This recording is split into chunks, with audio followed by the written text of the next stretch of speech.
ETF index mutual funds నేర్చుకుని stock మార్కెట్లో రాణించాలనుకుంటున్నారా? వెంటనే ఈ నెంబర్కి కాల్ చేయండి. నమస్తే రమగారు. నమస్తే జయ. లక్ష్మీదేవి స్థిరంగా ఉండాలి, ఎలాంటి పూజలు చేయాలి, ఇవన్నీ మాట్లాడుకుంటూ ఉంటాం కదా. ఎలాంటి పూజలు చేయాలి అనేది మనం మాట్లాడుకుంటాం, కానీ ఏం చేయకూడదు, ఏం చేస్తే అమ్మకి కోపం వస్తుంది, లక్ష్మీదేవికి మనం ఎలా ఉండాలి? ఈ లక్ష్మి అబండెన్స్, మనకి సమృద్ధి, ఇవన్నీ సాధారణంగా కర్మ సిద్ధాంతం ప్రకారం మనం మోసుకురావాల్సిందే జయ. మోసుకొస్తాం మన దారిద్ర్యాన్ని, ఐశ్వర్యాన్ని కూడా. కొంతమంది బార్న్ విత్ గోల్డెన్ స్పూన్, కొంతమంది ఎక్కడో పురిపాకల్లో పుడతారు. కొంతమంది అట్లా, కొంతమంది ఇట్లా పుట్టడం సహజంగా. వాడు ఏ కర్మ దుర్విపాకాన్ని మోసుకొచ్చుకుంటాడో దాని ప్రకారం వాడి పుటక. ఇది న్యాచురల్, దీంట్లో మార్పు లేదు అసలు. అయితే ఎదిగే కొందికి కొంతమంది బార్న్ విత్ గోల్డెన్ స్పూన్ అయినా కొన్నాళ్ళకి పాపర్లు అయిపోయిన వాళ్ళని చూస్తాం మనం. అవునండి.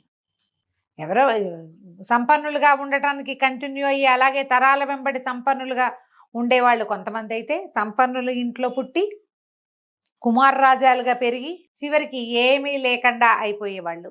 దాన్ని అయితే స్వయంకృతాపరాధం కొంత, కర్మ దుర్విపాకం కొంత. ఆ కర్మ వాళ్ళని లాక్కెళ్ళిపోతుంటుంది జయ, ఆ వైపుకి, దారిద్ర్యం వైపుకి లాక్కుపోతూ ఉంటుంది.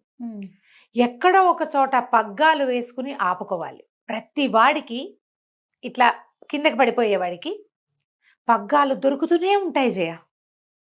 కానీ వీడు ఆగడబడి బుద్ధి ఆగనివద్దు, బుద్ధి కర్మానుసారిని అంటారు. చాలా బలమైన జాతకం ఉన్నవాళ్ళు ఎవరైనా, చాలా బలమైన ఆత్మస్థైర్యం అవి ఉన్నవాళ్ళు ఎవరైనా, ఆత్మబలం ఉన్నవాళ్ళు పట్టుకోగలిగితే వాడిని అంత దారిద్ర్యం దిశగా వాళ్ళు వెళ్ళరు. ఏదో ఒక పుణ్యలేశం ఉన్నది, అప్పుడు చేసిందో ఇప్పుడు చేసిందో ఉంటే అందులోకి వెళ్ళిపోరు. అదే మనం చూడు, పూరి పాకల్లో చిన్న జీవితంలో వాకిట్లో వాసానికి కట్టిన ఉయ్యాలే వైభోగంగా పుట్టిన పిల్లలు కోటీశ్వరులైన వాళ్ళని మనమే ఎంతమందినో చూస్తాం. అవునండి. సామాన్యమైన కుటుంబం, బోల్డ్ అంత సంపాదిస్తారు కదా, మనం చూస్తూ ఉంటాం. వీళ్ళకి అవకాశాలు వస్తూ ఉంటాయి. వచ్చిన అవకాశాన్నల్లా పట్టుకుని వాడు ముందుకెళ్తాడు. మరి మొదటే వీడికి ఎందుకు ఇవ్వాలా లక్ష్మి? లేదు వాడికి. కానీ వాడు సాధించడానికి ప్రయత్నం చేశాడు. అదే అవకాశం వాళ్ళ ఇంట్లో ఉన్న 10 మంది పిల్లలకి వస్తుంది.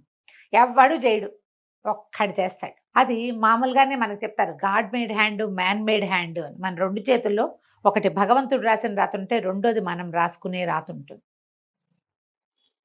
మన కిందకి వెళ్ళిపోతున్నాము, వెళ్ళకూడదు అనే పట్టుదల మనుషుల్లో ఉండాలి. ఉన్నవాడు సంపన్నుడు అవ్వడానికి అవకాశం ఉంది. సమృద్ధిని పొందటానికి వాడికి ప్రకృతి అవకాశం ఇస్తుంది. మనం యూనివర్స్ అని చెప్పుకుంటాం కదా, దేవుడు అంటాం కాదు, ప్రకృతే మనకు అవకాశాలు ఇస్తుంది, ప్రపంచమే ఇస్తుంది. అటుగ్గాని ఇటుగ్గాని. ఇందులో మనం చెప్పుకునే లక్ష్మి అనగానే డబ్బు, సమృద్ధి అనే కదా చెప్పుకుంటాము. అది అందులో అధికారం ఉంది. లక్ష్మి అంటే అధికారం, లక్ష్మి అంటే డబ్బు, ఆరోగ్యం, ఐశ్వర్యంతో పాటు జనం, సహాయం లభించటం ఎక్కడికి వెళ్ళినా. అది కదా లక్ష్మి అంటే. 100% అండి. ఇప్పుడు ధనము ధాన్యముతో పాటు ఆరోగ్యం ఉండాలి. వీటన్నిటితో పాటు ఇంకొక మహాద్భుతమైన లక్ష్మి ఏంటంటే మనశ్శాంతి. ఇవన్నీ ఉండాలా. ఆ పైవన్నీ ఉండి మనశ్శాంతి ఒకటి లేకపోతే ఏమిటి చేసేది? అదే కదా, ఏమీ లేదు. ఇది ఉండాలంటే మనుషులకి సహజ సిద్ధంగా కొన్ని పద్ధతులు ఉండాలి. మహాభారతంలో శాంతి పర్వంలో భీష్ముల వారు యుధిష్ఠిరుడికి బోలెడన్ని కథలు చెప్తారు. చాలా కథా విశేషాలు ఉంటాయి. అందులో కొన్ని కథలు చెప్పుకున్నాం కూడా మనం. అవును, భీష్ముల వారు చెప్పిన కథ అని. అవునండి. ఆ కథల్లో కొంత ముందుకెళ్తుండగా ఒక చోట ఈ లక్ష్మీదేవి గురించిన ఒక సందర్భం కూడా వస్తుంది. సాధారణంగా లక్ష్మి ఎక్కడ ఉంటుందంటే ప్రశాంతత. ఎక్కడ ప్రశాంతంగా ఉంటే అక్కడ ఉంటుంది లక్ష్మి. ఈ రోజున డబ్బు లేదు, ప్రశాంతత ఉంది. రేపు డబ్బులు కూడా వస్తాయి, వాళ్ళకి ఏం కావాలో అది వస్తాయి ప్రశాంతంగా ఉండేవాడికి. ఎక్కడ సహనం ఉంటుందో అక్కడ డబ్బు ఉంటుంది. డబ్బు కాదు, లక్ష్మి. సహనం ఉన్న చోట. అనారోగ్యం వచ్చింది అనుకుందాం, వీళ్ళు అయిపోయి హైరాణ పడిపోయి, ఎక్సైట్మెంట్ కంగారు పడిపోయి, భయపడి కొత్త జబ్బులు తెచ్చుకుంటారు. డాక్టర్ దగ్గరికి వెళ్ళి ఆ డాక్టర్ దగ్గర ఉండరు, ఇంకో డాక్టర్ని మార్చేస్తారు. ఆరోగ్యం ఎట్లా సిద్ధిస్తుంది? సహనంగా ఉండేవాడికి ఆరోగ్యం కూడా కుదురుతుందమ్మా. ఓపికతో ఉండాలి దేనికైనా. ఇవి 2. అక్కడి నుంచి త్యాగం. ఏదైనా మన దగ్గర ఉంటే ఎవరికైనా ఇస్తే ఎందుకు ఇచ్చామా అని బాధపడతారు కొంతమంది, ఇవ్వడానికే ఏడుస్తారు ఇంకొంతమంది, ఎవడైనా ఇస్తుంటే ఎందుకు ఇస్తున్నావు అంటారు ఇంకో జాతి. త్యాగబుద్ధి ఉన్నవాడి దగ్గర లక్ష్మి ఉంటుంది. చాణక్యుడి నీతి సూత్రాలు మనం చేసాం, నీకు గుర్తుందా? అవునండి. అందులో ఒకటి చేసాం మనం, వెతకండి, నేను అదేంటో పూర్తిగా చెప్పను ఇప్పుడు. ఒకటే శ్లోకం, కుచైలినం దంతమలోపసృష్టం అని అది ఉంటుంది. అందులో మురికి బట్టలు కట్టుకునే వాడి దగ్గర, పొద్దునే లేచి దంతధావనం చేసుకొని వాడి దగ్గర లక్ష్మీదేవి ఉండదు. కొంతమంది ఉంటారు అట్లా, బట్టలు అవే వేసుకుని బట్టలే వేసుకుని బట్టలే వేసుకుని. ఈ మంచి గుణాలలో శుభ్రత, ఎంత శుభ్రంగా ఉంటే ఇల్లు మనుషులు వాళ్ళకి లక్ష్మి వస్తుంది. అంటే మీరు మురికిగా ఉండకూడదు, ఏం ఉండకూడదు అని చెప్పాలి కదా మనం ఇప్పుడు. మీకు కోపం ఉండకూడదు, అసూయ ఉండకూడదు, ఏడుపు కొట్టుతనం, ఎవరైనా చూసి అబ్బా వీళ్ళకి ఎదుగుద్ది అలాంటి భావాలు ఉండకూడదు, మీకు అశుభ్రత ఉండకూడదు. శుచి శుభ్రత అన్నారు, అవి ఉండాలి. అవి లేకపోతే శుచి లేదు, శుభ్రత లేదు, లక్ష్మి లేదు. అదే అక్కడి నుంచి పోట్లాడే గుణం అది ఉండకూడదు. అన్నిటికీ పోట్లాడతారు, మీకు లక్ష్మి ఉండదు. అయితే మీ దగ్గర డబ్బులు ఉండడు. వాడు ఎవడో ఉన్నాడండి, వాడు పరమ కోపిష్టివాడు, అన్నిటికీ మీదకొస్తాడు పోట్ల గిత్తలుగా, వాడి దగ్గర కోటాను కోట్ల డబ్బు ఉందంటే వాడికి డబ్బు ఒకటే కాదని చెప్పుకుంటున్నాంగా మనం. అంతేగా, వాడికి ఆరోగ్యం లేదో, మనశ్శాంతి లేదో, ఏం లేదో వాడికి, అయిన వాళ్ళు లేరు. అవును, అయిన వాళ్ళు లేకపోవడం కూడా దరిద్రమే కదా. అవునా?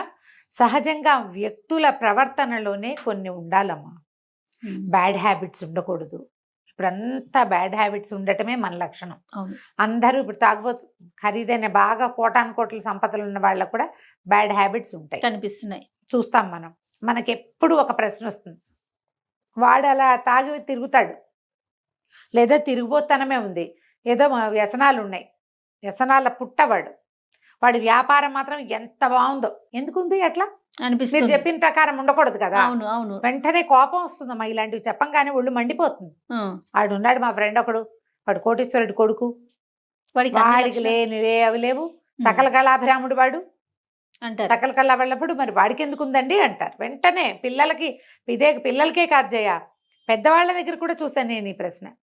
మనం స్థిమితంగా ఉండకపోతే మన దగ్గర కూడా ఉండదు లక్ష్మి. నీకు వాడి దగ్గర డబ్బులు ఉన్నాయి అనుకుంటున్నావు అంతే, అదొకటేనా? మనం ఏం చెప్పుకున్నాం లిస్టు? ఇన్ని రకాల హ్యాబిట్స్ ఉన్నవాడు పూసుకుని చచ్చిపోతాడు ఒకటి, లేదా ఎక్కువ రోజులు తీసుకుని పోతాడు. డబ్బులుండే ఏం ఉపయోగం వాడికి? ఏం లేదు. వాడిని ఎవ్వరు నమ్మరు, వాడిని ఎవ్వరు మంచిగా ప్రేమకతో ఆశీర్వదించరు.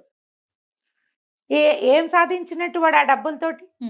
మనం ఎప్పుడు ఏంటంటే మన దగ్గర డబ్బులు లేవు కాబట్టి డబ్బులు ఉన్న వాడి దగ్గర వాడి జీవితం అద్భుతంగా ఉందని నమ్ముతాం. మనం నమ్మి వాడికి ఎందుకుందా అని ఫీల్ అవుతాం.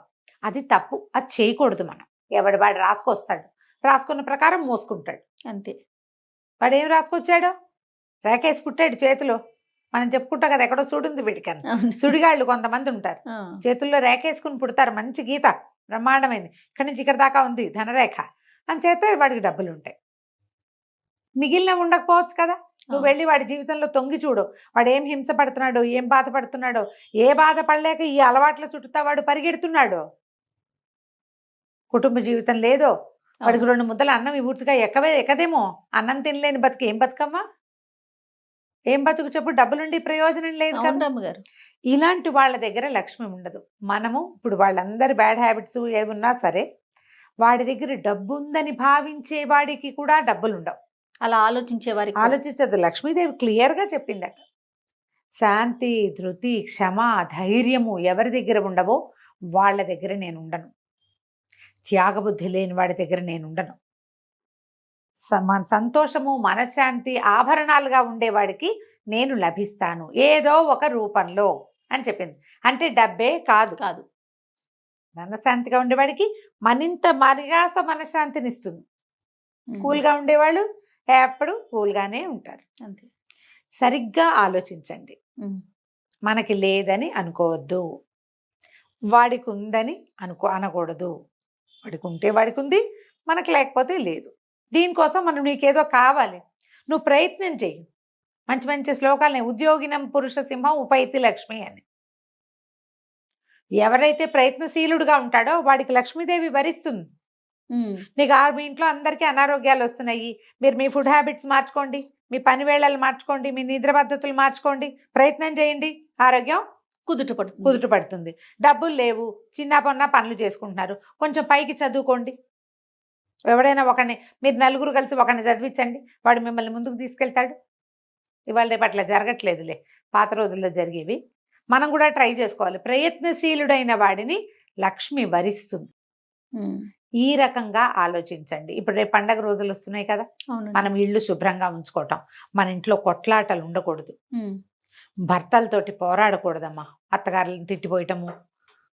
ఇంటికి పెద్ద ముత్తైదు కదా అత్తగారు అంటే, మన ఇళ్ళకి మన అత్తగారులే కదా పెద్ద ముత్తైదులు.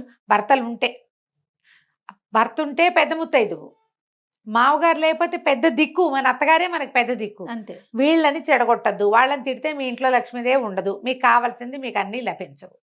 వాళ్ళని బాగా చూసుకోండి, మీకు లభిస్తాయి. చుట్టుపక్కల వాళ్ళతో తగాదాలు పడద్దు, మీ ఇంటి చెత్త తీసుకెళ్ళి పక్కింట్లో బారేయకండి, ఇల్లు క్లీన్గా ఉంచుకోండి, మీరు ప్రశాంతంగా ఉండండి. ఏ సమయంలో అయినా సరే చటుక్కున కొత్త పూజ చేసుకునేటట్టు. ఎవరైనా మన ఇంటికి వస్తే వాళ్ళు వచ్చిన అరగంట దాకా మన ఇల్లు అడవిలాగానే ఉందనుకో, సర్దుతూ ఉన్నాం, అలా చేయొద్దు. ఎప్పుడు ఇల్లు క్లీన్గా ఉంచుకోండి. అంట్ల గిన్నెలు 3 రోజులవి 2 రోజులవి ఉంచకూడదు.